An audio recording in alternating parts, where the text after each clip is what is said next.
I'm Millicent or Eaindray Chit Su from the AIS Class of 2025. Today I'll be walking you through my experiences applying to universities in both the US and the UK, and I'll also be giving you a few tips that really helped me along the way. Starting with results.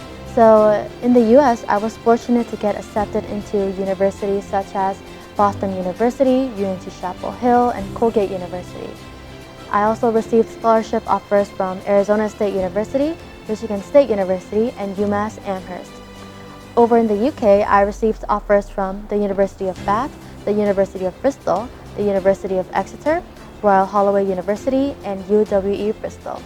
And after carefully considering factors such as academic fit, campus environment, and overall affordability, I ultimately chose Exeter. The University of Exeter stood out to me for its strong reputation in business and management, especially within the Russell Group, which is often considered the UK's equivalent of the Ivy League. Exeter is also currently ranked 11th overall in the UK and 4th specifically for marketing, which gave me a lot of confidence in the quality of the program. Now about planning your applications, I started preparing for my university applications in the second half of grade 11. And since I was interested in both psychology and marketing, I decided to apply for psychology in the US and marketing in the UK. One piece of advice I'd like to give you guys here is don't be afraid to apply for different majors if you have a good reason to do so. It's completely okay to be unsure about your major and if you want to explore different pathways for yourself first. Just make sure that your application is strong for both of your majors and that it reflects your interest and curiosity. Also, for those of you applying to universities in different countries like I did, I'd really recommend that you start as early as possible because it's very different. If you apply to universities in different countries, you basically have to follow two entirely different timelines and two entirely different application systems. So starting as early as possible gives you time to basically do everything in chronological order and polish your application to the best version of itself without getting overwhelmed or without feeling unnecessary pressure and stress.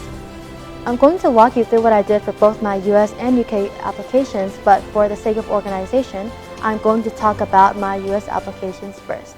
So for the US, I focused on 3 key areas, which are 1. The Common App essay, 2. Supplemental essays, and 3. My extracurriculars. First up is the Common App essay. The Common App essay basically gives you a chance to show who you truly are beyond your test scores or your grades. And when you're writing your Common App essay, please start as early as possible. For me, I started writing my Common App essay in the second semester of grade 11, and it took me around 4 months and 6 different drafts to get to the final version. This is because I was unsatisfied with my previous drafts and I wanted to rewrite and improve on it so I can get to the best version of my essay possible. And I assure you that's going to happen for a lot of you. You'll have to rewrite your drafts over and over again. So in order to let them marinate and to come up with better ideas after each draft, please start as early as possible and give yourself some time. My biggest tip for the Common App essay, no matter how cliche it sounds, is just to be authentic and to be true to yourself.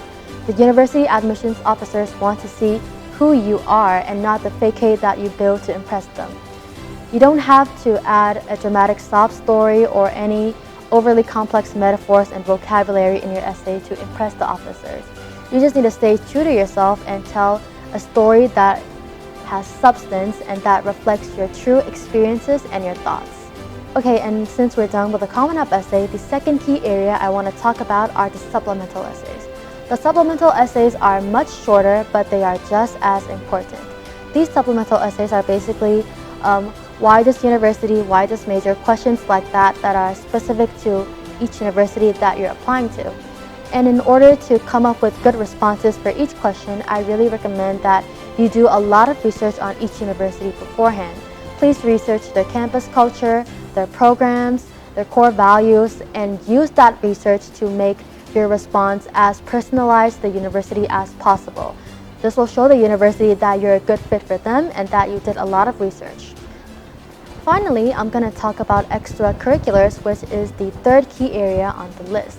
For extracurriculars, I advise that you take on activities that you genuinely care about and that you'll be able to commit yourself to. It's better to take on extracurriculars that have a long-lasting impact and actually have some sort of benefit to the community than just joining multiple clubs at once. Admission officers want to see that you can dedicate yourself to an activity for a long period of time and that you actually have some interest and passion in your major. They do not want to see you take part of 10 clubs at once. They do not want to see you do every single little thing without leaving any impact, because that is something that everyone can do. Everyone can join a club, everyone can be a general member, but there are only a select few people who can actually dedicate themselves to the club and leave a lasting impact on both the community and to the school. So just make sure to think wisely about your extracurriculars before you actually commit yourself to them. For me personally, I talked about my internship at Mingala Hospital, the research papers I authored, some online courses that I took, and I just talked about my executive roles in various volunteering organizations and clubs. And that's basically it for the US applications. And by this point, many of you may be wondering, okay, she talked about her essays and her activities, but what about her test scores? Great question, and that is what I'll be getting into right now. When it comes to standardized tests, I took 3 different tests, which were the SAT, the APs, and the TOEFL exam. So let's talk about the SAT first. For the SAT, I took it a total of 3 times, but I decided to go test optional. This was because my SAT score, although it was in the 1400s, was not high enough for the more competitive top universities that I was applying for. And I believed that my application would look much stronger without my test score, so I just decided not to submit it and leave it as it is. If this applies to you, if your test scores are not as high for more of the competitive universities that you plan to apply to, it's completely okay to go test optional. It just depends on whether you feel as if your application will be stronger without it or if it will be stronger with your test score. And as for practice for the SAT, for the reading and writing section, I basically read a lot of different novels and just any piece of literature that I could get my hands on. I also did a lot of practice tests, and at the end I would review my mistakes and look over each topic until I felt satisfied with my performance. And for math, even though math was not my strong suit, I also did a lot of practice problems via the online resources I found, like Khan Academy, Crack SAT, or just the Barron's textbook. I basically did a lot of practice problems from these sources, and I'd look over my mistakes and review each topic and each theory until I felt that my scores have improved a bit. And that's it for the SAT. The next test I'll be talking about is the TOEFL exam. The TOEFL exam is a language exam, and I took the home edition and scored a 116. For the TOEFL, I basically familiarized myself with the test format, especially for speaking and listening, which I think personally for me were the hardest sections of the TOEFL. I think this is really important, this as in getting familiar with the test format, and the same advice applies no matter what language test you take, whether it be the TOEFL, the IELTS, or the Duolingo. Just make sure that you're confident and you know what the test is going to be like.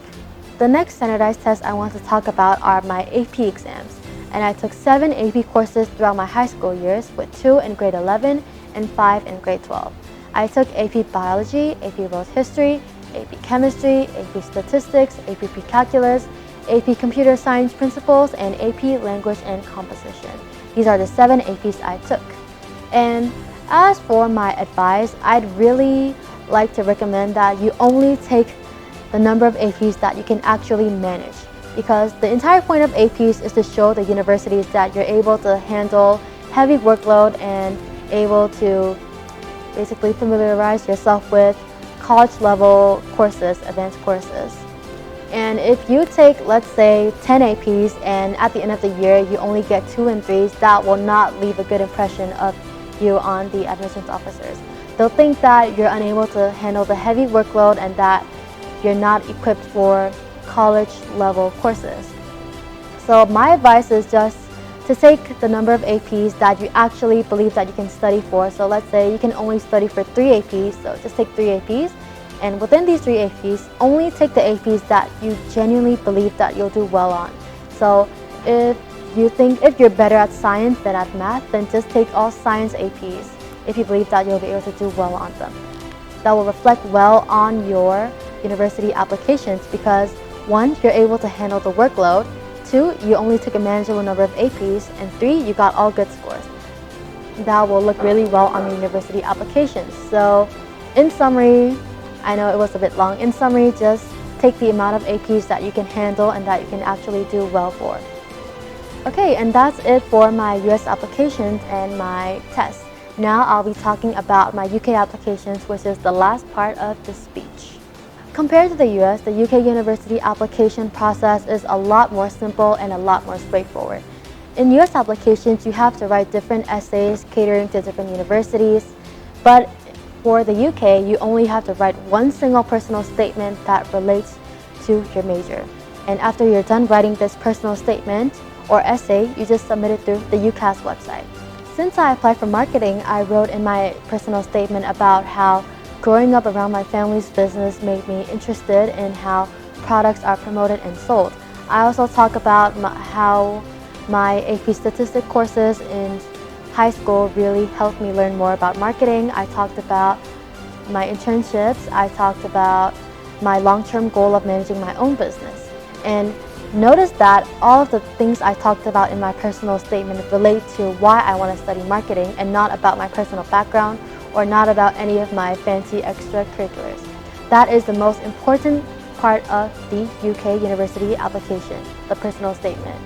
You have to make sure that everything you say in the personal statement relates to your major and that it shows that you've actually been actively learning about the major that you're going into. Another key point that I'd like to talk about regarding UK applications is their emphasis on predicted grades. So what UK universities like to do is instead of giving you a full unconditional offer, they like to give you a conditional offer. And this basically means that your place at the university is only confirmed if you achieve a certain final AP exam score. And in order to determine whether you'll be able to achieve that score, the university asks your school to send them your predicted grades for the AP subjects that you are taking in grade 12, along with any other AP score you've already earned.